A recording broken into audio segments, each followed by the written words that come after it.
Buenos días, hermanos, les damos la bienvenida a nuestras redes sociales. Vamos a iniciar con nuestra predicación del día de hoy. Continuamos con la enseñanza de Romanos. Ya, como les vengo comentando, ya son nuestras últimas enseñanzas, pero son muy sólidas ya las últimas. Estamos en Romanos número 50, ya es la enseñanza número 50. Desde hace un año estamos haciendo una exégesis de Romanos. Hoy toca Romanos capítulo 10. Así es que, así como están, vamos a orar. Por favor, inclinen su rostro, por favor. Señor Jesús, gracias, Padre. Gracias, Padre, porque podemos venir a adorarte, Señor, alabarte con una libertad, Padre, grande aquí en nuestro México, en nuestro país, Señor. Gracias. Y asimismo, Padre, podemos escudriñar y escuchar tu palabra, Señor. Gracias porque podemos tener esa libertad de culto aquí en nuestro país, Señor. Gracias. Gracias, Padre. Yo te ruego, Padre, que esta mañana, Señor, esta palabra quede grabada, Señor, en nuestra mente, en nuestro corazón, Padre, para que podamos actuar. Gracias, Padre, porque nos has dado esa revelación, esa iluminación, Padre, para poder escudriñar, Padre, hacer un exégesis de tu palabra. En el nombre de Jesús. Amén. El tema de hoy, de Romanos 50, es la ofrenda. Nos tocó ese tema, la ofrenda. Es Romanos 10, del 1 al 15. Para ir rápido, lo vemos aquí en la pantalla, por favor. Así es que vamos a leer Romanos 1 al 15. Dice así: hermanos, ciertamente el anhelo de mi corazón y mi oración a Dios por Israel es para salvación, porque yo les doy testimonio de que tienen celo de Dios, pero no conforme a ciencia, porque ignorando la justicia de Dios y procurando establecer la suya propia, no se ha sujetado a la justicia de amor. Porque el fin de la ley es Cristo para justicia a todo al que cree. Porque de la justicia que es por la ley, Moisés escribe así: el hombre que haga estas cosas vivirá por ellas. Pero la justicia es por la fe, dice así: no digas en tu corazón quién subirá al cielo, esto es para traer abajo a Cristo, o quién descenderá al abismo, esto es para hacer subir a Cristo de entre los muertos. Mas, ¿qué dice? Cerca de ti está la palabra, en tu boca y en tu corazón. Esta es la palabra de fe que predicamos. Que si confesares con tu boca que Jesús es el Señor y creyeres en tu corazón que Dios le levantó de los muertos, serás salvo. Porque con el corazón se cree para justicia, pero con la boca se confiesa para salvación. Pues la Escritura dice: todo aquel que creyere no será avergonzado. Pero no hay diferencia entre judío y griego, pues él mismo que es Señor de todos, es rico para con todos los que le invocan. Porque todo aquel que invocar el nombre del Señor será salvo. ¿Cómo, pues, invocarán a aquel en el cual no han creído? ¿Y cómo creerán en aquel de quien no han oído? ¿Y cómo oirán sin haber quien les predique?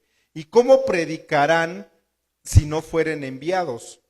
Como está escrito: cuán hermosos son los pies de los que anuncian la paz, de los que anuncian buenas nuevas. Ya son algunos versículos conocidos por nosotros.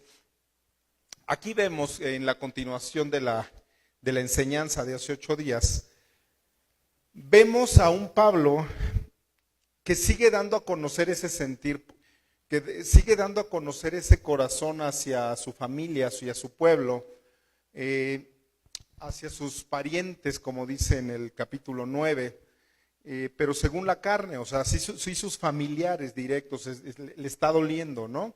Y a los judíos que por nacionalidad llevan ese nombre de judío, y también a todos los descendientes de Abraham, de acuerdo a la carne, así es como él lo especifica en el capítulo 9 y 10. Él está dolido. Ahí en el versículo 1 dice: ciertamente el anhelo de mi corazón y mi oración es por Israel, es que se salven. Así dice Pablo. En el versículo 2 dice que los judíos eran celosos de Dios. O sea, tenían un celo de Dios. Dice Pablo, yo quisiera que los que ya son cristianos tuvieran ese celo de como tienen los judíos. A través de la ley, ellos mostraban ese celo, porque cuando Jesús aparece en escena, vemos que todo el tiempo a Jesús lo están obligando a que se cumpla la ley, a que cumpla la ley Jesús, todo el tiempo. Le decían, ¿por qué tus discípulos no hacen el rito de purificación y se lavan las manos? La ley lo enseña antes de entrar al templo. ¿Por qué no lo hacen? Una vez cachan a una mujer en adulterio y se la llevan frente a él y le dicen, mátala a pedazos. La acabamos de encontrar en adulterio. Como dice la ley, tenemos que matarla, tenemos que apedrearla.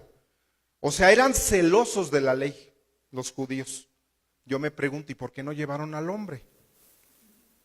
La ley era para el hombre y para la mujer también. Pero la idea es de que querían estar siempre tras de Jesús, mostrándole ese celo por la ley. Ahí dice el versículo 2 en Romanos 10:2, porque doy testimonio de que tienen celo por Dios.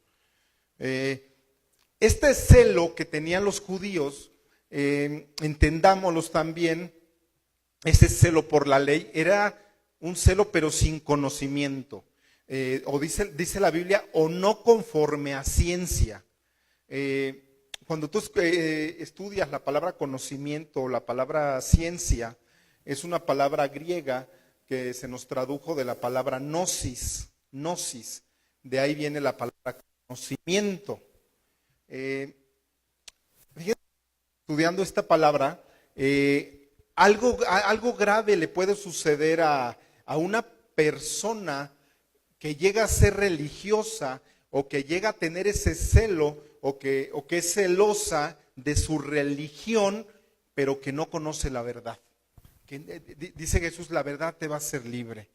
Cuando llega Jesús, por eso es que tantas cosas se les penetraba a los judíos, ¿no? De que ellos tenían tanto conocimiento, pero venía un hombre revolucionario a cambiar su manera hasta de pensar, ¿no?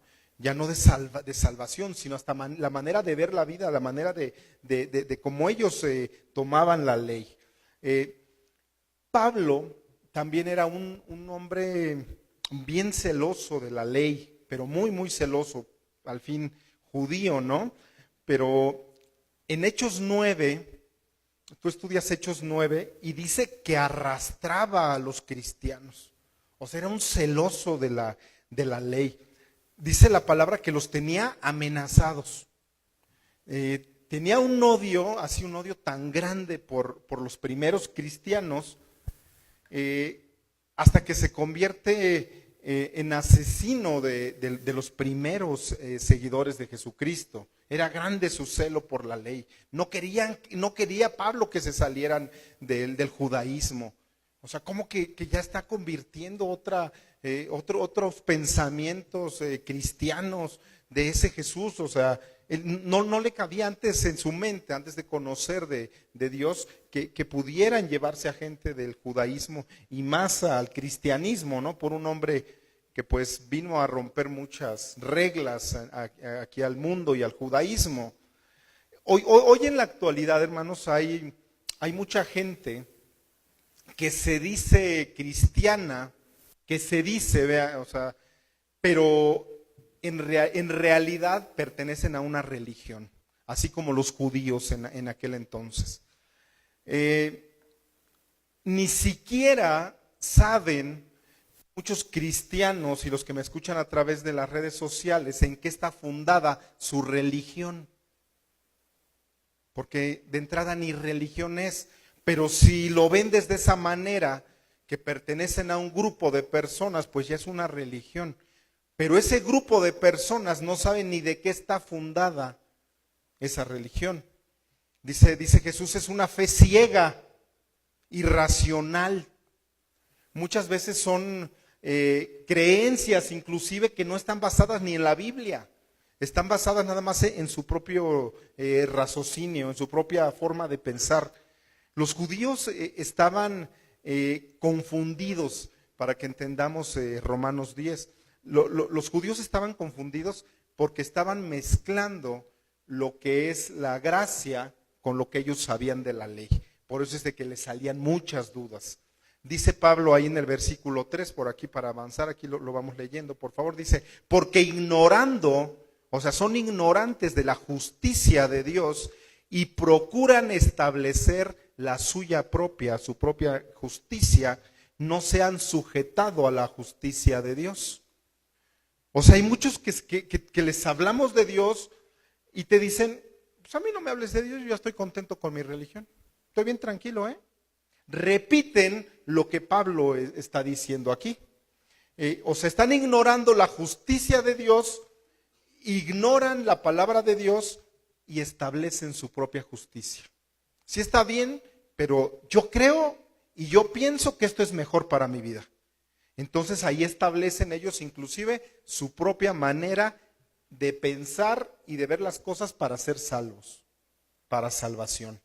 Y no es así, porque yo puedo tener muchas ideas, para que me entiendan, yo puedo tener muchas maneras de pensar, porque he leído la Biblia, porque he escuchado esto, porque he visto tal programa, porque he leído tal libro, pero la Biblia es inamovible.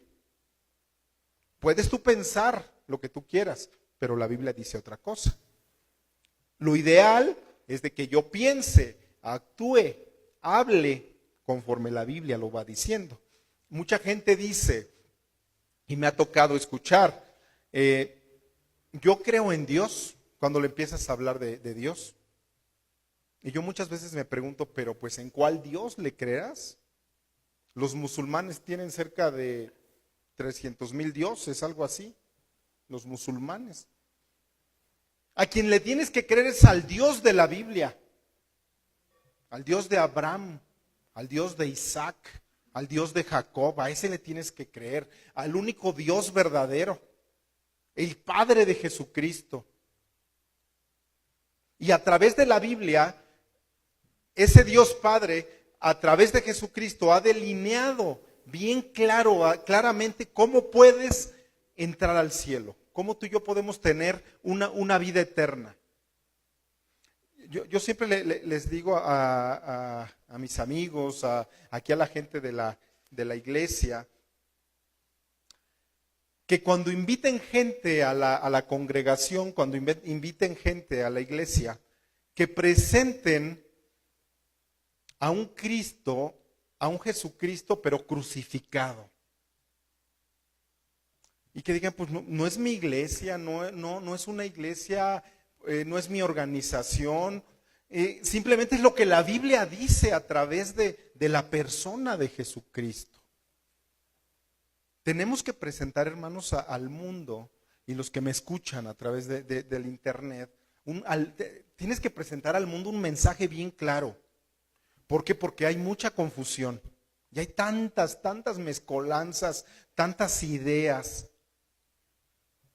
Y con la idea de que tú no los quieres traer a la iglesia, de que no, o sea, yo no te quiero llevar a mi iglesia. Yo siempre les digo, no, mi iglesia ya está completa. No, y si vienes me la vas a echar a perder. Yo así les digo hasta en son de broma, ¿no? Dile, ¿sabes qué? No quiero llevarte a mi iglesia ni a mi organización, te quiero llevar a los pies de Jesucristo, que conozcas a Jesús. Nuestra fidelidad, hermanos, tiene que ser a Jesucristo, no a una iglesia. Vean lo que dice el versículo 4 y 5, seguimos leyendo. Dice, porque el fin de la ley es Cristo, para justicia a todo el que cree. Porque de la justicia que es por la ley, Moisés escribe así: el hombre que haga estas cosas vivirá por ellas. Hermanos, la salvación que los judíos ofrecían era muy difícil, muy difícil. La salvación de los judíos era, haz esto, haz esto. y esto, y esto, y más obras, y más ritos, y más obras, para que te puedas salvar. Era la justicia por la ley. O sea, tienes que guardar los mandamientos. Y después sacan 617 preceptos. Pónganse a pensar, ¿creen que los cumplían? ¿Creen que los cumplían? Muy difícil. La salvación para los judíos antes de que Jesucristo viniera era muy difícil. Y los que no han creído hoy en día, los judíos, es muy difícil la salvación para ellos. La tienen difícil. Sigamos leyendo el 6 y el 7. Dice, pero la justicia que es por la fe dice así: no digas en tu corazón, ¿quién subirá al cielo? Esto es para traer abajo a Cristo. ¿O quién descenderá al abismo? Esto es para hacer subir a Cristo de entre los muertos. Mas, ¿qué dice? Cerca de ti está la palabra en tu boca y en tu corazón. Esta es la palabra de fe que predicamos. Hermanos, ahora el evangelio de Jesucristo, para que tú y yo podamos ser salvos, ya no es por obras, como los judíos lo venían haciendo. O de que te vayas de rodillas de aquí a la villa y de que te vayas golpeando. O de que ya no vayas al cine. Hay muchos que ya te prohíben hasta que tengas televisión en tu casa. De que ya no puedes bailar. De que ya no puedes escuchar tal música. Esto no es el evangelio, hermanos. Y lo digo bien abiertamente. Esto no lo dice el evangelio. Si tú cumples 15, 20 años con tu esposa y puedes llevarle un trío en un restaurante y cantarle una canción de amor, oye, qué bonito. Pero hay hermanos que han hecho de religión todo esto y no escuches nada del mundo, te vas a ir al infierno. No puedes bailar. Bueno, y si yo quiero bailar una canción romántica ahí en el restaurante con mi esposa, ¿es malo? ¿Me voy a ir al infierno? O sea, quitémonos tantas telarañas que tal vez hayan puesto antiguos pastores o mal educado cristianamente hablando, ¿no? Eso no está en el evangelio. En la Biblia yo no lo encuentro. Dios me ha llamado a una libertad, pero también a un libertinaje. Una vez que nosotros presentamos a Jesucristo en la cruz, es como tienes que presentar tú el evangelio, a Jesús en la cruz. Es cuando el Espíritu Santo entra al espíritu de esa persona. Y es el mismo espíritu que le va a mostrar a la persona lo que es bueno y es malo. Pero el cristiano o el cristianismo, entendamos, hermanos, que no son reglas prohibitivas. Y no hagas esto, y no hagas aquello. Y si sigues de borrachote te vas a ir al infierno. O sea, agarras a bibliazos a todos. Y dice la Biblia que el que convence es el Espíritu Santo. Entonces yo no puedo estar diciendo y hablando de Cristo y no hagas esto, y deja de hacer aquello, y no, porque estaríamos como los judíos, por obras, para salvación. Hay que entender eso bien claro. O sea, ya no estamos bajo la ley, hermanos. Ya no estamos bajo la ley. Ahora lo hacemos, ahora yo ya no, ya tal vez ya no engaño a mi esposa, ya no me emborracho, ya no me drogo, el pecado que tú quieras, porque me están obligando a que no lo haga, sino porque ahora me nace dentro de mí ya no hacerlo, el pecado que tú quieras. Y no porque, ¿sabes qué? Que nos obliguen a hacerlo. Hay una gran diferencia entre la ley y la gracia. La ley, eres la ley, a fuerza lo tengo que hacer. O sea, ante todo tiene que haber religiosidad. Es que no lo hagas porque te vas a ir al infierno. Pues bien espantado que te tenían, ¿no? No hagas esto y no hagas aquello. Y a fuerza todo, y a fuerza lo hacíamos. Ahora, hermanos, en la gracia, dice la palabra que es nuestro gozo hacer su voluntad. Yo me gozo haciendo su voluntad. O sea, yo quiero agradar a Dios, pero le quiero obedecer porque lo amo. Y ya no engaño a mi esposa y ya no engaño a mi esposo porque la amo y porque me ama. Y de ahí la diferencia de que quiero obedecer a Dios también, ¿no? Porque quiero agradar a Dios. Esa es la diferencia, hermanos, entre la ley y la gracia, entendámoslo. ¿Qué es lo que debemos predicar? Versículo 9. O sea, ¿qué es lo que tenemos que hablar? Dice que si confesares con tu boca que Jesús es el Señor y que si creyeres en tu corazón que Dios te levantó de los muertos, serás salvo. Dice, porque con el corazón se cree, ¿para qué? Para justicia. Pero con la boca se confiesa para salvación. Muchos dicen, híjole, qué sencillo. O sea que es bien fácil entonces ser cristiano, ¿no? Pues nada más creer, ¿no? Pues sí, bien sencillo. Ya después las buenas obras que tú quieras hacer ya vienen después. Es bien sencillo que confesando a Jesús a Dios ya soy salvo. Pero esto tiene implicaciones, o sea, sí es sencillo, pero no tan sencillo. O sea, confesar tiene tres cosas. La primera, fíjense, confesar es afirmar algo que creamos. Eso es confesar. Cuando tú confiesas, dice ahí el 10, porque el corazón se cree para justicia, pero con la boca se confiesa para salvación. O sea, confesar es, primero, afirmar algo que creemos. En segundo lugar, declarar algo que ya sabemos. Y 3, estamos testificando una verdad. Eso es cuando tú estás confesando para salvación. Cuando estás en un lugar, en el lugar donde tú te muevas entre semana, en la escuela, en tu trabajo, en tu negocio, en una reunión que estés, y empiezan a hablar de sus creencias, ¿no? Muchas veces llegan a hablar de religión o de política, ¿no? Generalmente se habla de política o de religión o de fútbol muchas veces, ¿no? Y hay muchos que están convencidos ya de lo que es Jesucristo en su vida. Y se paran, yo soy de las personas de que digo, ¿qué crees? Que Jesucristo es la verdad. Estás mintiendo en eso. O sea, tienes que estar convencido de quién es Jesús en tu vida. Y si tú no hablas y si no defiendes a Jesucristo, es porque tú todavía no estás convencido. O sea, dice que el que confesare para salvación. Entonces, si tú no lo confiesas es porque todavía no estás convencido. Cuando una persona ya está convencida de seguir a Jesucristo y tiene a Jesús ya en su corazón, en su vida, le confiesa con sus labios. Siempre le está confesando. Y no importa que te metas en problemas. Luego mi esposa me dice, ahí vas, te vas a meter en broncas. No importa, pero defiende a Jesucristo. A mí muchas veces no importa que se burlen de mí. No me interesa. O sea, no importa muchas veces de que ellos sepan de que yo he creído en alguien, en Jesucristo. Eso, hermanos, es lo que significa que tienes que confesar que Jesús es el Señor. Eso es confesarlo, que lo defiendas. El instrumento que Dios va a usar es la palabra. Pero ¿sabes qué? Tienes que, y tenemos o debemos de poner a disposición de Dios nuestro corazón. Siempre. Creer en Jesucristo, hermano, no solamente es con el intelecto. Si tú estudias la Biblia, el creer a Jesucristo son cosas del corazón, no es de la mente.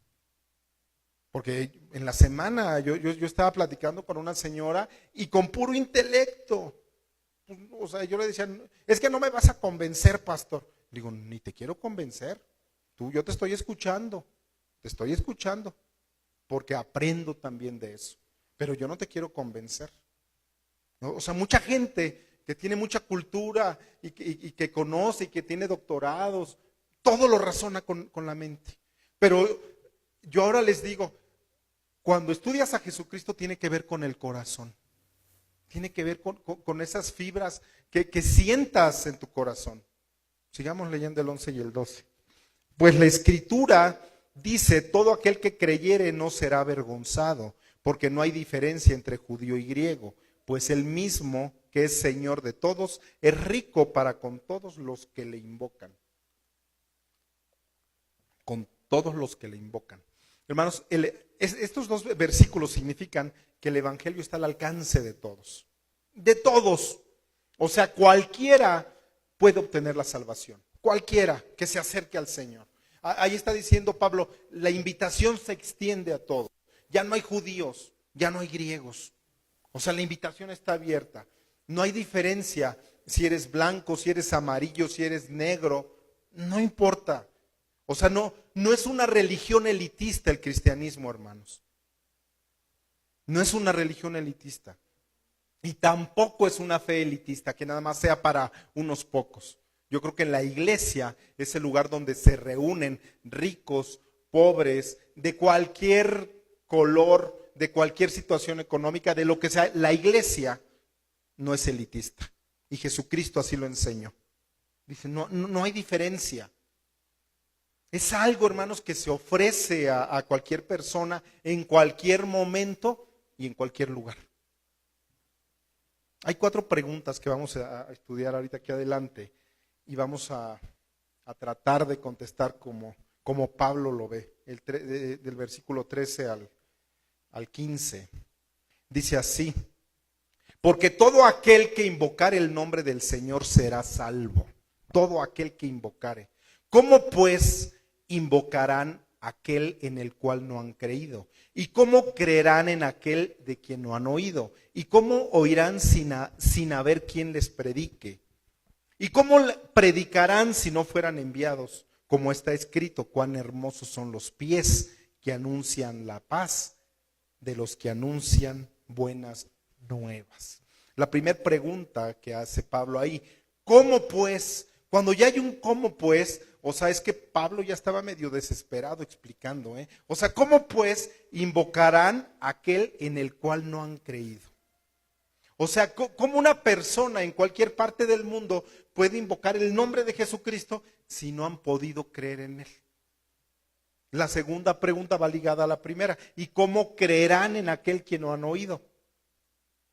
O sea, ¿cómo podemos creer en Jesucristo si no han escuchado a alguien que les diga, Jesús es la verdad, Jesús es el Señor? O sea, ¿cómo podrán mis familiares, cómo podrán mis compañeros de trabajo, cómo podrán en mi negocio, cómo podrán hacer lo que tú y yo hacemos como cristianos? Cuando tú no les has dicho, quién es el Señor, qué hace el Señor, que Él es el que murió por nosotros en la cruz. Eso les está diciendo Pablo. La tercera pregunta dice, ¿y cómo oirán sin haber quien les predique? Los misioneros, hermanos, los predicadores, son las personas que van a diferentes lugares. Los misioneros llevan el evangelio, llevan ese mensaje de que a esas personas de que hay alguien que murió por ellos. La cuarta pregunta dice, ¿y cómo predicarán si no fueren enviados? Hermanos, si los predicadores, misioneros, no son enviados por la iglesia de Jesucristo, y si nosotros como iglesia no contribuimos para enviar a otra gente, para sostener ministerios de misiones, estamos fallando como iglesia de Cristo, hablo en general. Yo les quiero compartir a partir de ahorita de esta enseñanza las bases bíblicas para sostener, para apoyar misiones, para apoyar a predicadores. La Biblia dice, ¿cómo predicarán si no fueran enviados? Hay opiniones bien divididas que yo escucho en todo esto, que dicen, pues a los misioneros, a los pastores, deben ser sostenidos por la iglesia, por su propia iglesia. Otros dicen, y más en internet, en esos grupos que dividen mucho, dicen, pues mejor que confíen en Dios, ¿no? Pues ellos hablan de Dios y hablan de prosperidad, pues que Dios los mantenga, ¿no? Que Dios los sostenga. O otros dicen, ¿y por qué no se van por fe? Si realmente tiene fe el misionero y si realmente tiene fe el predicador, pues que le vaya ahí más o menos, ¿no? O sea, si ellos tienen tantita fe, pues yo creo que les va a ir más o menos. Son preguntas que estudias la Biblia y que los ves de todas esas clases de opiniones, pero la Biblia es bien clara, la Biblia es bien clara. Y tal vez voy a ser molesto para muchos pastores que me escuchan y que yo sé que me ven a través de las redes sociales, pero vamos a estudiar lo que dice la Biblia, qué dice de todo esto. Nada más la Biblia. Vamos con Pablo a 1 Corintios 9, del 7 al 14. Vean a Pablo. Dice, no soy apóstol, no soy libre, no he visto a Jesús el Señor nuestro, no sois vosotros mi obra en el Señor. Les está diciendo a los cristianos de Corinto que no he trabajado yo por ustedes, que ustedes no son la obra mía. Versículo 2, y para otros no soy apóstol, para vosotros ciertamente lo soy, porque el sello de mi apostolado sois vosotros en el Señor. Contra los que me acusan, esta es mi defensa. Si tú lees 1 Corintios 8, hago una pausa ahí porque dice contra los que me acusan. Acusaron al apóstol Pablo que se estaba robando las ofrendas y que se gastaba las aportaciones a la iglesia y que le daban ofrendas a él. Y el versículo 3, repito, contra los que me acusan, esta es mi defensa. ¿Acaso no tenemos derecho de comer y de beber? ¿No tenemos derecho de traer con nosotros una hermana por mujer? O sea, ¿no me puedo casar como también los otros apóstoles y los hermanos del Señor y Pedro? ¿O solo yo y Bernabé no tenemos derecho de no trabajar? ¿Quién fue jamás soldado a sus propias expensas? ¿Quién planta viña y no come de su fruto? ¿O quién apacienta el rebaño y no toma de la leche del rebaño? Como esto solo como hombre, ¿no dice esto también la ley? Porque en la ley de Moisés está escrito, no pondrás bozal al buey que trilla. ¿Tiene Dios cuidado de los bueyes? ¿O lo dice enteramente por nosotros? Pues por nosotros escribió, porque con esperanza debe arar el que ara y el que trilla con esperanza de recibir el fruto. Si nosotros sembramos entre vosotros lo espiritual, es gran cosa si segaremos de vosotros lo material. Si otros participan de otros derechos sobre vosotros, 12, si otros participan de este derecho sobre vosotros, ¿cuánto más nosotros? Pero no hemos usado de este derecho, sino que lo soportamos todo por no poner ningún obstáculo al evangelio de Cristo. ¿No sabéis que los que trabajan en las cosas sagradas comen del templo y que los que sirven al altar del altar participan? Así también ordenó el Señor a los que anuncian el evangelio, que vivan del evangelio. Pablo nos muestra 3 principios ahí en 1 Corintios 9. El primero está en el versículo 10. Dice que por nosotros se escribió. O sea, cuando Pablo y cuando Jesucristo escribían de esa manera, en los originales dice, ya fue escrito en el Antiguo Testamento, para que aprendamos eso. Dice en el versículo 10, por nosotros se escribió, entonces significa que viene del Antiguo Testamento. Ya está escrito anteriormente. Dice que el que ara y trilla con esperanza lo haga. Esa es una esperanza, hermanos, es un principio para los obreros. Que el que ara y trilla, que con esperanza lo haga. Todos los que están de tiempo completo o apoyando misiones o son misioneros fuera de aquí de México o aquí en México, debemos saber que los resultados son bien tardados, hermanos. Debemos de saber como líderes, como pastores, que debemos siempre estar sembrando en misiones, en predicadores. Y que debes estar sembrando y sembrando y sembrando.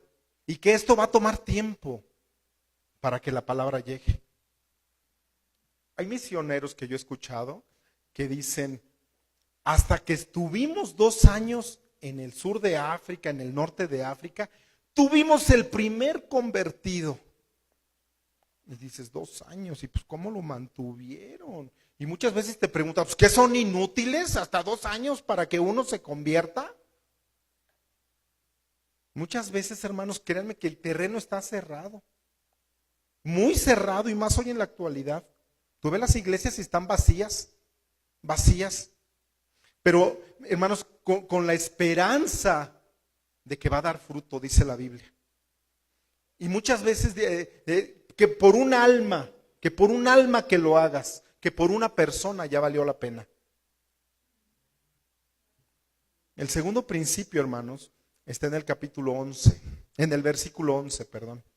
Dice, si nosotros sembramos entre vosotros lo espiritual, ¿no están acá? Si nosotros sembramos entre vosotros lo espiritual, es gran cosa si segaremos de vosotros lo material. Si otros participan de este derecho sobre vosotros, ¿cuánto más nosotros? Aquí lo que está diciendo Pablo se los voy a decir en otras palabras en el año 2019. Porque me tengo que ir a los originales y muchas veces no entendemos a la Reina Valera. Les dice Pablo, que tú no pagas clases de natación. Cuando llevas a tu hijo y lo llevas a que le dé natación, pagas, ¿no? Para que le dé natación. O lo llevas en la tarde a que le den clases de guitarra, pagas, ¿no? Dice, pero si no le pagas al maestro, va a llegar el maestro y va a decir, ya me debes 2 quincenas, ya me debes un mes. Y si tú sigues sin pagarle, pues ya no va a regresar a dar clases o tu hijo ya no lo van a dejar que tome natación, se van. Aquí tenemos un colegio cristiano. Pues si les dejas de pagar, simplemente, pues ya no vienen. O a ver, tú ve a tu trabajo, ve a tu empresa y regálales 2 meses, 3 meses, 6 meses. Va a decir, no, pues yo voy porque tengo que mantener a mi familia, ¿no? Eso les está diciendo Pablo. Pablo les está diciendo, si estas personas que te cobran por un servicio usan su derecho para que obtengan una remuneración, Pablo dice, pues nosotros los obreros, nosotros los misioneros, nosotros los predicadores, les damos clases de Biblia, pero ¿qué creen? Que no les debemos de cobrar. No les cobramos. ¿Y saben por qué no les debemos de cobrar? Dice Pablo, vamos a leer el versículo 12. Dice, si otros participan de este derecho sobre vosotros, lo que les acabo de explicar, ¿cuánto más nosotros? Pero no hemos usado de este derecho. Todos los pastores que me digan que lean esto. Pero no hemos usado de este derecho, sino que lo soportamos, ¿qué? Todo. No por no poner ningún obstáculo al evangelio de Cristo. O sea, soportándolo todo para que no haya obstáculo en el evangelio de Jesucristo. No, es que yo ya no voy a esa iglesia porque para todo piden dinero. Para todo me quieren sacar lana. Ya es un obstáculo del evangelio. El tercer principio es este, hermano. Cuando un obrero es enviado y no es sostenido adecuadamente, cuando un predicador es enviado y no es sostenido adecuadamente, dice Pablo, que el obrero no puede exigir su pago. ¿Se lo repito? Que el obrero no puede exigir su pago. Tú sí, trabajas en la Ford, trabajas en Walmart, trabajas en una compañía, le exiges tu pago. Pero si te quieres dedicar a las cosas del Señor, no, dice Pablo, no puedes exigir tu pago. Si un obrero, hermanos, un predicador, un misionero, no necesita irse a África.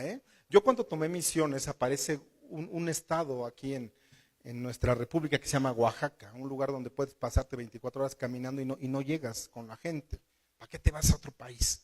Vamos a Oaxaca, los mexicanos. Pero yo quiero ir a Francia, yo quiero ir a Suiza, yo quiero ir a África, yo quiero ir a tantos lados. Cuando en nuestro país aparece ahí la manchita de misiones que Oaxaca no han escuchado de Jesucristo. Cuando ese obrero, cuando ese misionero, un ejemplo, es enviado a Oaxaca, el enviado no les puede decir aquí cuando se despida de la iglesia o algo, me mandan dinero, me depositan en el Oxxo, ya llevo mi tarjeta naranja del Oxxo, ahí yo voy a ir a checar. el misionero, el predicador, tiene que ir confiado en el Señor, en la iglesia que los va a sostener. Va dispuesto de una manera que es para el Señor todo. Eso ya se perdió hoy en día. De que es para Dios. Hermanos, muchas veces el depósito del Oxxo ni llega. Y ni llegará, como dijeron. La verdad. La Biblia dice que cuando existen esta clase de circunstancias, o que hay terrenos vírgenes que no han escuchado de Jesús, inclusive tenemos que tener mucho cuidado con el dinero. Cuando la gente es nueva, para que me entiendan, mucho cuidado. Llega a Oaxaca el misionero y se empieza a convertir la gente, y a la semana, pastores, a la semana les empiezan a pedir dinero, o el diezmo. Pues ¿qué hacen? Los tropieza. ¿Cuánta gente yo he visto que ya no van a las iglesias? ¿Por qué? Pues es que me sacaban la lana, brother. Los tropiezan. Porque empiezan a decir todos, ya salió el peine. Venía por la lana. Nos trae algo de Jesucristo porque pues quiere hacer negocio con nosotros. Eso está ya, me cae gordo ese tema. Qué lástima que haya mucha gente así. Cuando Pablo, hermanos, comienza a predicar, dice la Biblia que soportó todo. Jamás, nunca les pidió un peso a los corintios. Jamás. Yo no he encontrado en el Nuevo Testamento que les haya pedido un peso a los de Corinto. ¿Saben qué hizo? Dice que se puso a hacer tiendas de campaña con sus manos para poder sostener su ministerio, para poder sostenerse él. Es lo que dice la Biblia. Nunca fue deshonesto Pablo, jamás. ¿Cuántos pastores deshonestos hay? Ya cuando las iglesias se levantaron, yo me imagino en Corinto, en Éfeso, tal vez ya comprendieron ellos el evangelio, esos hermanos, y lo empezaron a ayudar. Pero cuando ya comprendieron, pero hermanos, mientras, súfrele, trabaja, hay que sufrirle. Hermanos, para ser sostenidos, como Dios quiere y Dios manda que un siervo sea sostenido, pues hay que trabajarle mientras. Pero mientras tanto Dios te va probando en el camino. Te prueba. Vamos a estudiar otros principios para el ofrendar. Segunda de Corintios 8, hay nada más un capítulo más del 1 al 4.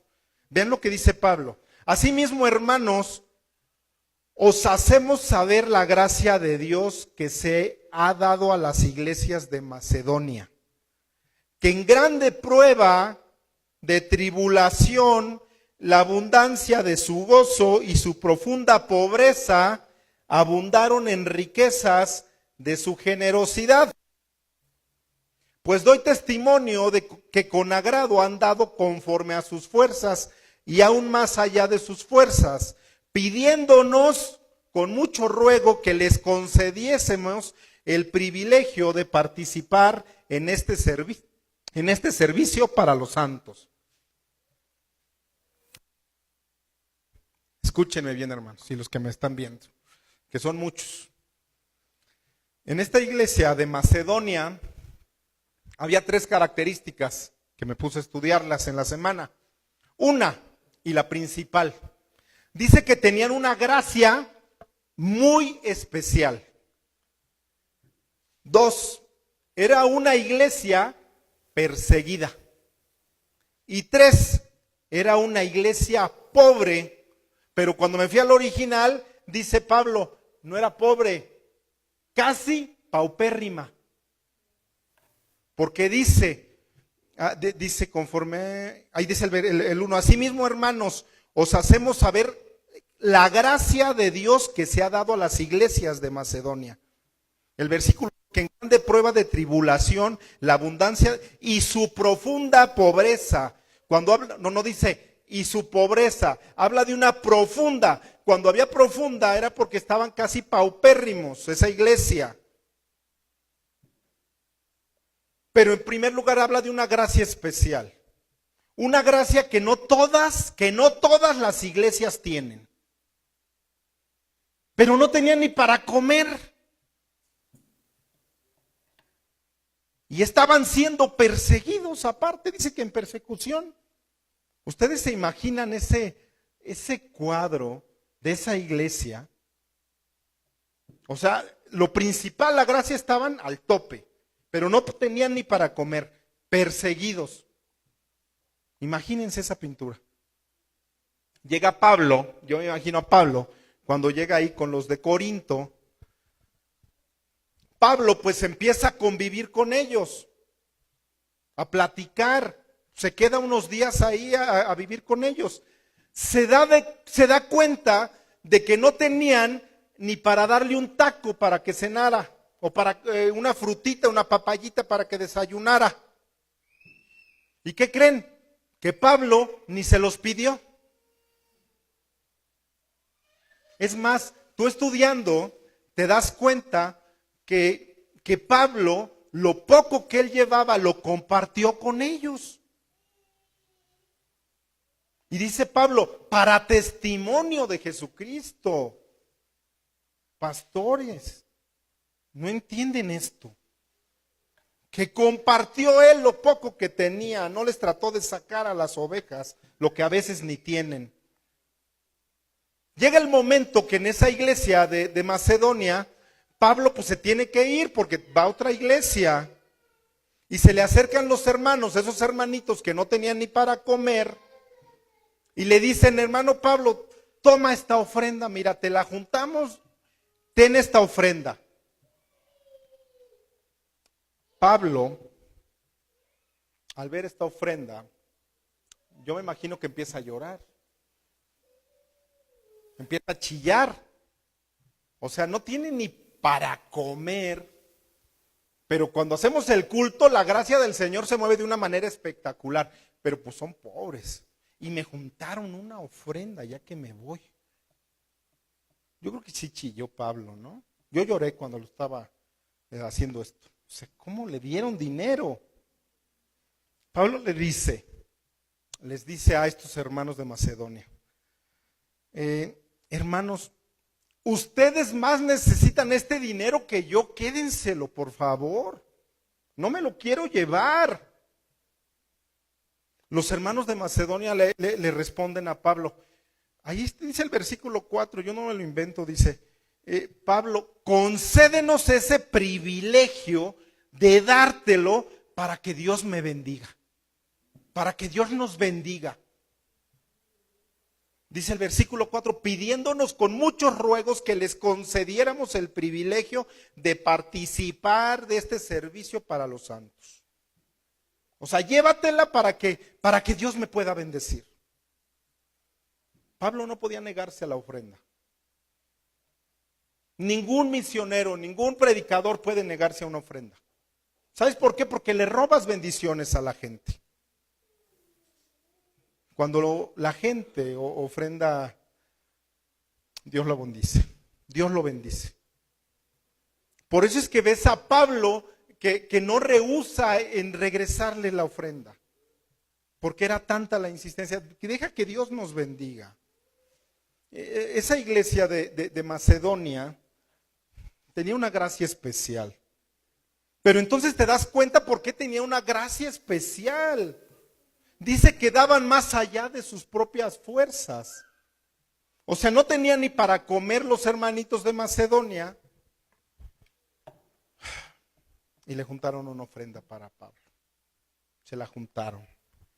Hermanos, el secreto está que para que Dios te dé gracia y que para que Dios me dé gracia a mí, la respuesta la vamos a ver en el versículo 5, enseguida.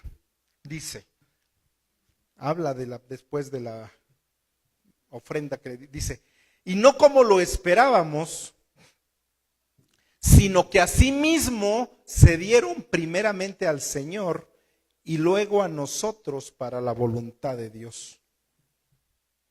Hermanos, Dios le da gracia a estos hermanos de Macedonia para que sean ricos en ofrendas y sean generosos. Pero dice Pablo, es que primero se han entregado a Dios, primeramente, por eso son así. Cuando en las iglesias hoy en día, y me imagino que antes también, hay muchos que dan ofrendas para limpiar su conciencia, nada más. Dice Pablo, no, ellos son porque se dieron primeramente al Señor. Hay mucha gente que siente tanto pecado que tienen o creen o quieren comprar a Dios con ese dinero. Hermanos, los egipcios ofrendaron para que los hebreos salieran de Egipto. ¿Sí recuerdan? Se despojaron de todo su oro. Dice la Biblia que así se quitaban y ¡pum! La Biblia dice que Dios usa ese dinero de los impíos, de los egipcios, para bendecir a sus hijos.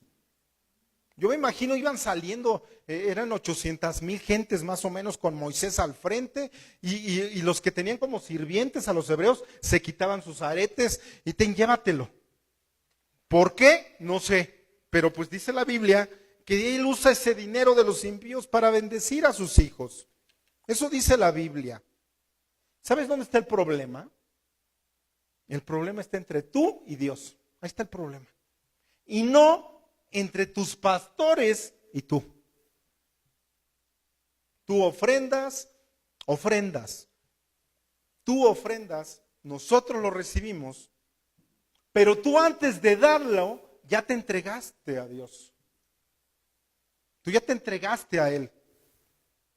Dirán muchos, estos pastores no sufren, tienen su casa, mira cómo se visten sus hijos, cómo se viste su esposa. Se me hace que nunca han sufrido.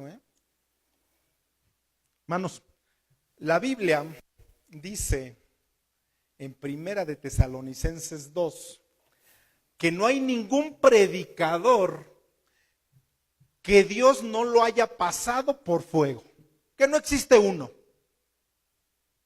que tenemos que sufrir por Jesucristo.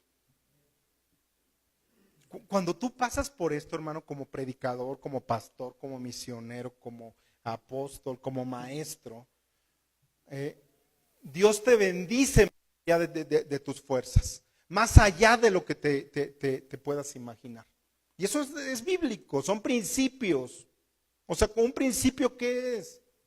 Primero, vamos a ver otros principios del dinero. Segunda de Corintios 8, 6 al 12. Sigue hablando Pablo ahí. Dame un segundo. De manera que exhortamos a Tito para que tal como comenzó antes, asimismo acabe también entre vosotros esta obra de gracia. ¿Esta obra de qué? De gracia. Por tanto, como en todo abundáis, en fe, en palabra, en ciencia, en toda solicitud y en vuestro amor para con nosotros, abundad también en esta gracia. No hablo como quien manda, sino para poner a prueba por medio de la diligencia de otros, también la sinceridad del amor vuestro, porque ya conocéis la gracia de nuestro Señor Jesús. Por amor a vosotros se hizo pobre, siendo rico, para que vosotros con su pobreza fueseis enriquecido.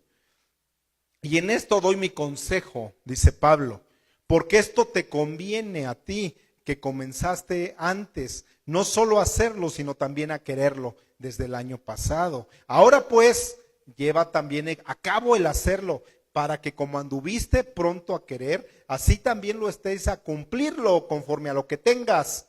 Porque si primero hay la voluntad dispuesta, será acepta lo que uno tiene, no según lo que no tiene. Pablo invita, en otras palabras, a esta iglesia que siga siendo generosa, a esta de Macedonia. Sean generosos, dice Pablo, sigan siendo generosos. Dice, porque nuestro presupuesto no es lo que debemos, sino lo que recibimos, dice Pablo. Hermanos, la Biblia nos muestra Escúchenme bien, y esta es la postura de esta iglesia. Quien no lo sabía y quien a través de internet pues lo va a saber, la postura de esta iglesia. La Biblia nos muestra que el diezmo pertenece al Antiguo Testamento. En el Nuevo Testamento, hermanos, en el Nuevo, en los Evangelios, se menciona el diezmo en Jesús, en los Evangelios, con Jesús. Pero, ¿por qué? Porque Jesús vivió bajo la ley. Él vino a romper todo eso, porque Jesús se reunía el sábado, porque Jesús tenía que hacer eso. Él vivió bajo la ley, sí vino a romper todo eso, pero Él llegó a vivir todo a partir de eso. Los cambios son a partir de los 50 días que cuando Él deja. Pero en Hechos, en adelante, hermanos, el diezmo no se vuelve a mencionar. Nada más hasta los Evangelios. A partir de los Hechos se utiliza la palabra ofrenda. Ahí está, mira, ofrenda. Ya no se utiliza diezmo.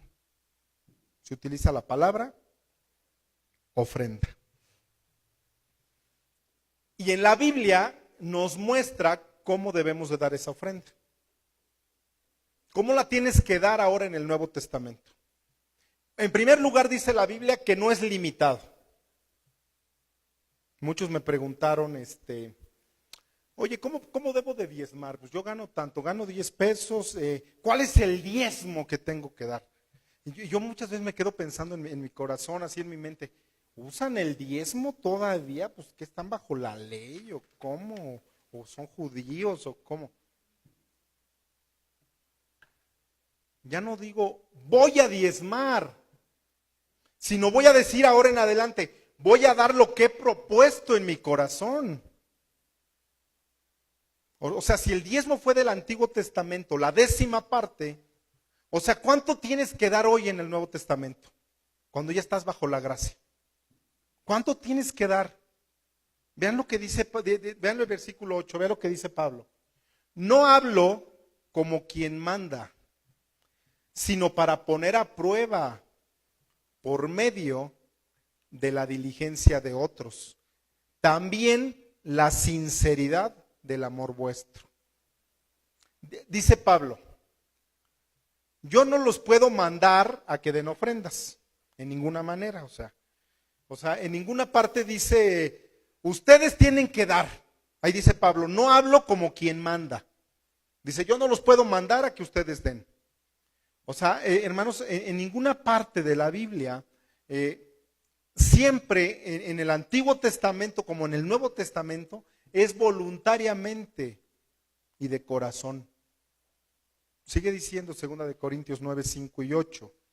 Dice, por tanto, tuve por necesario exhortar a los hermanos que fuesen primero a vosotros y preparesen primero vuestra generosidad antes prometida, para que esté lista como de generosidad y no como de exigencia nuestra. Pero esto digo, el que siembra escasamente también segará escasamente, y el que siembra generosamente, generosamente también segará. Cada uno dé como propuso en su corazón, no con tristeza ni por necesidad, porque Dios ama ¿a quién? Al dador alegre. Y poderoso es Dios para que abunde en vosotros, ¿qué? Lo que tenía la iglesia de Macedonia, toda gracia, a fin de que teniendo siempre en todas las cosas todo lo suficiente, abundes para toda buena obra. Es bien importante que los líderes, que los pastores de las iglesias, ahora sí la cargué con los líderes y los pastores, me van a odiar, ¿no? O ya me odian. Es bien importante que nunca manipulen a la gente. Es bien importante que nunca la manipulen. Que jamás manipulen a la gente para que den dinero. Que nunca intimiden a la gente para dar dinero. Exigen que des dinero desde el púlpito. Y da el diezmo, y da, si no te va a ir mal, maldiciendo desde aquí arriba. Diezma, tú da, siembra, Dios te va a bendecir. Ahí están intimidando, están manipulando a la gente a que den. Hermanos, si lees la Biblia correctamente, es el Espíritu Santo, dice Pablo, el que pone a cada persona para que dé lo que propuso en su corazón, lo que deban de dar. Hay veces que un hermano da 10 pesos y da más que el que da 10,000 pesos, créanme. ¿Sabes por qué? Porque es lo único que traía, 10 pesos. Y tal vez al de 10,000 pues, era lo que le sobraba, ¿no? Cuando tú estés en una iglesia, y los que me escuchan, cuando tú estés en una iglesia que te exijan que des y te digan que tienes que dar y saca y vamos a levantar 20,000 pesos, a ver una promesa, a ver quién da más y promesas de dinero, promete 10,000 dentro de 10 meses, dentro de 3 meses, da 3,000 mensuales. O sea, ya, paren eso. Ya. La gente está cansada de que le pidan, pues porque no es bíblico. Están haciendo una mercancía con el evangelio. Es eso. O sea, estamos en el mercado aquí. Hermanos, la Biblia no nos manda eso. La Biblia nos manda a los líderes, lo que el Señor nos ha levantado, predicar y presentar gratuitamente, dice la Biblia. Primera de Corintios 8. ¿Quién lo tiene? ¿Lo pueden leer, por favor? Primera de Corintios 9:18. Quien lo tenga, léalo, por favor.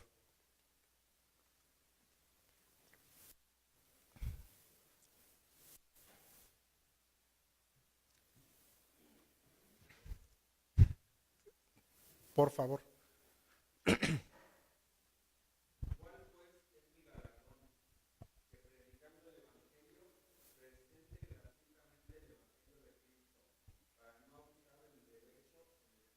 Gracias.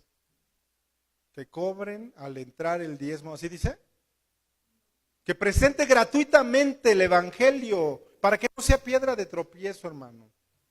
O sea, la iglesia, hermanos, ni el evangelio no se puede convertir en un mercado. Y da, y da, y da. En 2 de Corintios 9:7 encontramos cómo debemos dar bíblicamente, no como el pastor te lo impone. Dice 7, cada uno dé como propuso en su corazón, no con tristeza ni por necesidad, porque Dios ama al dador alegre. 1, vean cómo tienes que dar. 1, como cada uno propuso en su corazón. 2, no con tristeza. 3, no a fuerza. Y 4, tienes que venir alegre. Estudiemos lo negativo y lo positivo de esto. La negativa es de que a fuerza. Ay, ya tengo que dar. Mira, ahí está. O sea, hay hermanos que a fuerza dan. O sea, a fuerza. Cuando alguien, hermanos, va a dar algo es porque ya se lo propuso. Antes en su corazón. O sea, tiene que ser con tal sinceridad, con esa voluntad, y mi responsabilidad mía, así como pastor, es decirles, hermanos, lo que dice la Biblia, no lo que a mí me convenga. Y la Biblia dice eso. Si no, estaría también yo mal. No podemos, hermanos, meter presión a ustedes para que ofrenden a Dios. Estaríamos, ¿sabes cómo? Fuera del camino. Fuera del camino. Dice el versículo 8. Y poderoso es Dios para hacer que abunde en vosotros toda gracia, a fin de que teniéndolo siempre en todas las cosas, todo lo suficiente, abundéis para toda buena obra. Hermanos, cuando alguien da con el corazón, ahí es voluntario. O sea, no es a fuerza. Y dice que Dios va a hacer que abunde, que siempre tú tengas lo suficiente y que aparte tengas para la obra de Dios. Es que y he escuchado, o sea, de todos, ¿no? O sea, de todo mundo, de opiniones. Es que no doy porque pues la verdad no me alcanza. Poderoso es Dios, dice la Biblia. O sea, a Elías le envió cuervos para que le dieran de comer. ¿A qué Dios le creemos? ¿A qué Dios le estamos creyendo? O sea, ¿a qué Dios le servimos? Dice ahí, poderoso es Dios, poderoso. O sea, Dios dice, yo me imagino a Dios que dice, pues mi hijo es fiel, busca el reino antes de cualquier cosa. Ahí es cuando dice Dios que te va a dar para que no te falte. Ahí en ese momento. Pero ahí dice enseguida, dice Dios, lo voy a bendecir más para que entonces dé más. Así está la onda con la lana, para que no les engañen, como muchas iglesias tienen por costumbre. O sea, hermanos, comprendamos que el que siembra escasamente, escasamente va a cegar. O sea, si tú empiezas con avaricia en tu corazón, dice la Biblia que eso es idolatría.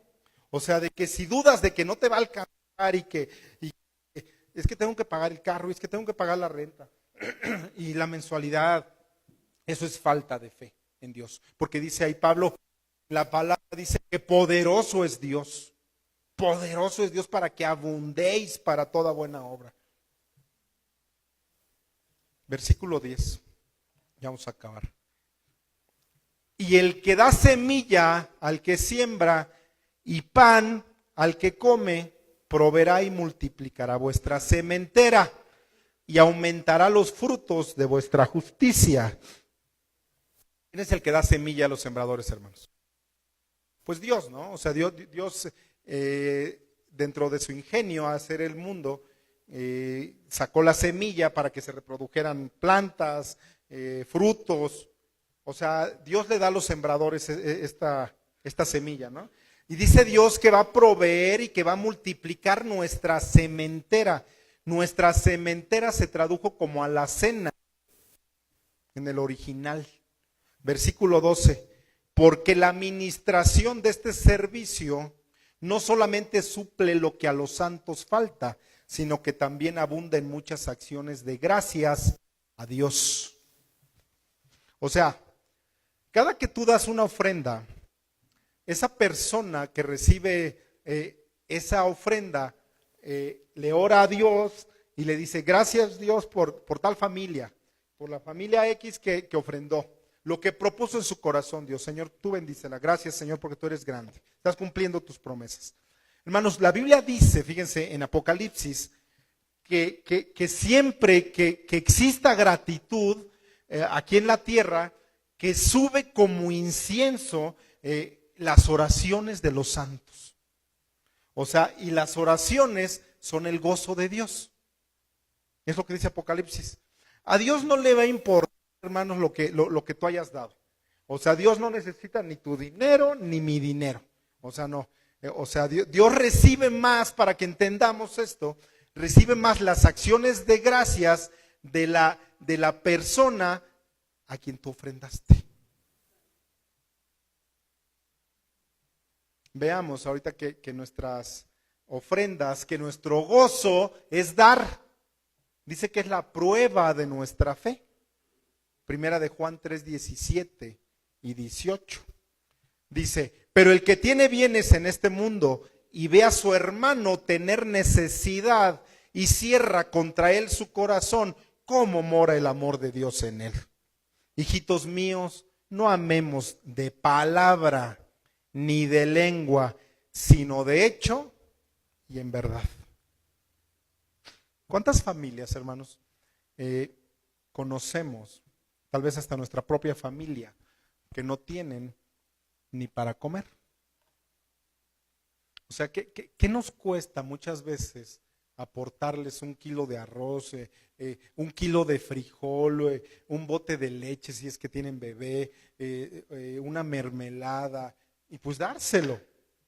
O sea, para que se lleven tal vez algo a a su mesa en ese día, ¿no? Hermanos, en una iglesia, fíjense lo que dice Pablo, la propuesta de Pablo en todo esto cuando habló del dinero. Dice Pablo, en una iglesia no puede existir necesidades. En la iglesia primitiva, hermanos, en la de Hechos, venían los cristianos, los que decimos hoy los pudientes, y ponían en los pies de los apóstoles, y dice la Biblia que ellos repartían a quien según su necesidad. Pero se ha degenerado tanto esto, que tenemos mucha tela de donde cortar, y ya no voy a exhibir a pastores ni a gente, ni a líderes. O sea, no, hermanos, no nos podemos llamar cristianos cuando vemos en nuestra propia iglesia familias que no tienen ni para comer y no les damos para comer. ¿En dónde está el cristianismo? Dice Pablo. ¿En dónde está? ¿Saben en qué se convierte la iglesia? En un club donde vienes a cantar, a aplaudir, y no te involucras muchas veces en el vivir por los demás. Dice la Biblia que cuando tú empieces a dar sacrificalmente y pensar que cada domingo hay alguien que no tiene para comer y que es mi hermano, dice la palabra que Dios me lo va a recompensar. Pónganse de pie, vamos a orar. Señor, gracias, Padre. Gracias, Señor. Gracias, Padre, porque tú nos has hablado el día de hoy, Señor. Y nos has hablado claramente, Señor, y a través de internet a todas las personas que nos siguen. Señor, donde no estamos llamados, Señor, en venir y calentar solamente un asiento los domingos, Padre. A eso no hemos sido llamados. No nos has llamado, Señor, para que tal vez nada más tengamos vida eterna, Señor, y que nos perdones, Señor, tal vez nuestros pecados y que ya se acabó ahí el cristianismo. Señor, dice tu palabra que nuestro llamado como cristiano es cargar una cruz y que te sigamos. El evangelio, Padre, tú lo enseñas, Señor, que es vivir por los demás. Y compartir, Señor, lo que tú nos has dado, Padre. Gracias, Padre, por las familias, Padre, que tienen lo suficiente, Señor. Gracias, Padre, porque tienen lo suficiente, dice la Biblia, Señor. Y gracias, Padre, también por las familias que no lo tienen, Padre. Porque tal vez ellos están pasando una gran prueba, Señor. Y están descubriendo en esa prueba, Señor, que tú eres real, Padre. Gracias, Señor. Te ruego, Padre, en el nombre de Jesús, Padre, que tú, Padre, aclares a cada persona, Señor, en esas pruebas, Señor. Que tú eres real, que eres poderoso, que eres grande, Señor. Y que tú nos enseñas a través de tu palabra, porque es muy clara cómo te tenemos que dar, Señor. No a fuerza. Dice que amas al dador, alégrese. El que ya propuso desde antes, Señor, cómo darte, Señor. Cómo quieres ser bendecido, Señor. Y que no es a fuerza, Señor. ¿Qué es lo que en su corazón lo puso? Para que exista bendición, Señor. Gracias, Padre. Te rogamos, Padre, que nos bendigas.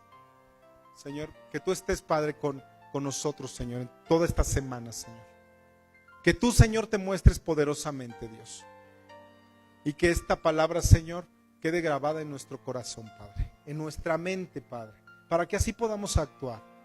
La gente, Señor, el pueblo, Señor, ya está cansada, Señor, de tantos líderes, Padre, que han hecho negocio de esto, Señor. Cuando no es negocio, Señor, Padre, tu evangelio, Padre, es para salvación, Dios. Te bendecimos, Señor. Te bendecimos esta mañana. Te queremos dar gracias, Padre. Gracias, Señor. Pon un coro para cantar al Señor, por favor.